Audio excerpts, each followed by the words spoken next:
Hey there! Today we're going to break down a specific lesson plan that looks at the Middle East conflict through a very distinct faith-based lens.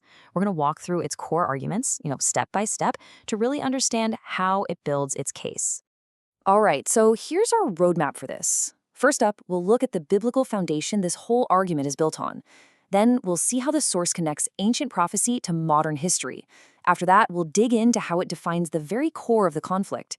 From there, it gets bigger. We'll see how it's framed as this wider spiritual battle. And finally, we'll touch on the global ripple effects it points to. Let's jump in. So, the source material really kicks things off with a huge question, one that's been hanging in the air for centuries, right? Why has this one tiny strip of land been at the absolute center of global attention for so long? To find the answer, this documentary doesn't start with modern politics, oh no. It goes way, way back to ancient scripture. Okay, so let's get into our first section. We're going to see how this whole perspective is built, starting right at the beginning with what the source calls the biblical foundation, the very reason this land is so significant.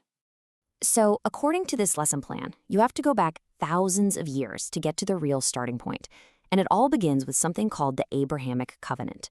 This is described in the book of Genesis, and it's presented as this divine promise made to Abraham, a promise for a very specific piece of land and, a huge family of descendants. The source really frames this covenant as the absolute bedrock, the foundation of Jewish identity and its unbreakable connection to that land. And it doesn't just stop with that covenant. The document then builds on that idea by highlighting a couple of key prophecies, all to reinforce this idea of the land's special status. For example, it points to the book of Ezekiel, saying it predicts the Jewish people being regathered back to their homeland after being scattered all over the globe. Then it brings up Zechariah, which, and this is a famous phrase, refers to Israel as the apple of his eye, which is, a way of saying it's incredibly precious and important. Okay, so this is where it gets really interesting. How does the document connect these ancient texts, written thousands of years ago, to what's happened in our modern world?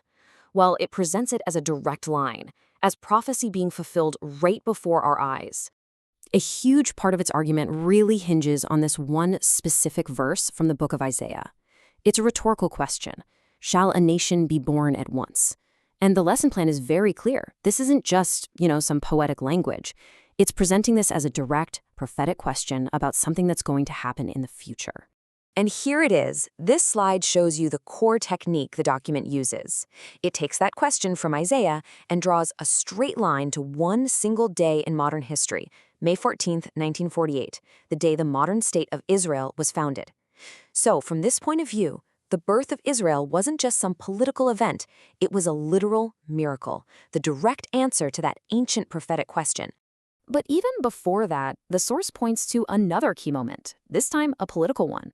We're talking about the 1917 Balfour Declaration.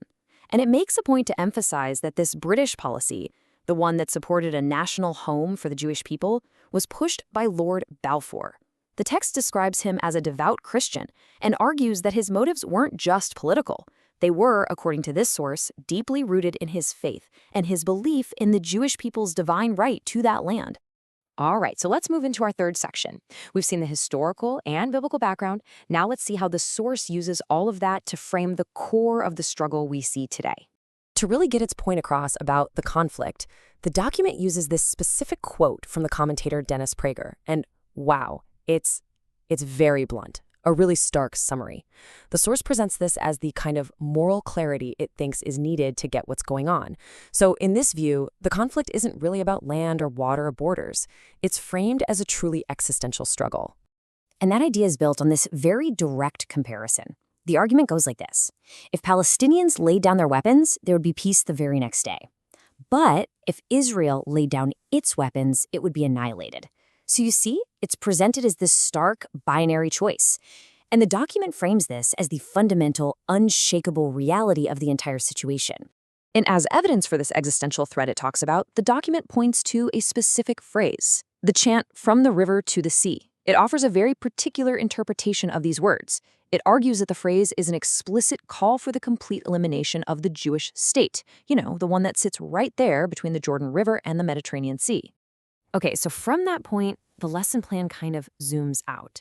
It starts to argue that what we're seeing in the Middle East isn't just some local, regional dispute. No, it's actually part of a much wider global battle, one that has both ideological and spiritual roots.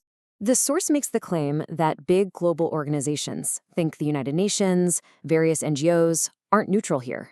It argues that they show a consistent bias against Israel. And the evidence it points to is what it calls a totally disproportionate number of condemnations aimed at the Jewish state when you compare it to other countries. So the natural question is, why? Why would this bias exist? Well, the document gives two different but parallel explanations. First, there's the ideological one. It argues that so-called secular globalists can't accept the exclusive truth claims made by religions like Judaism and Christianity. Then there's the second explanation, which is explicitly spiritual.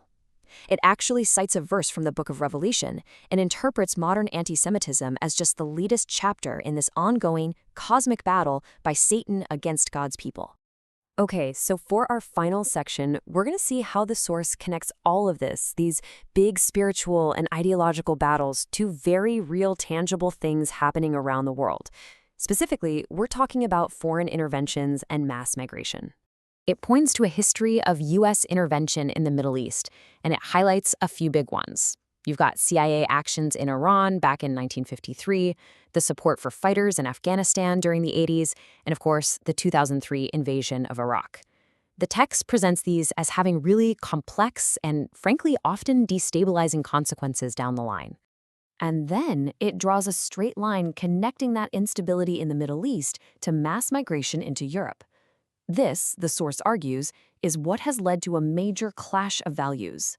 Specifically, it talks about Islamic culture integrating into what it calls post-Christian societies in Europe.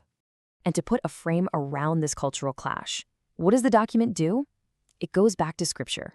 It brings up a passage from the book of Romans that describes a society that turns its back on God and, as a result, is given over to its own depravity.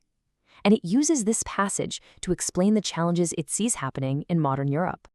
So here we are, after walking through this entire argument, all the way from the Abrahamic Covenant to modern migration in Europe, the source material leaves us with one fundamental question. It's not trying to give us a simple policy solution. Instead, it asks us to think about this. How do these deeply held spiritual beliefs, like the ones we just went through, actually shape and define the political conflicts we see on the world stage? And really, that question is at the very heart of this entire perspective.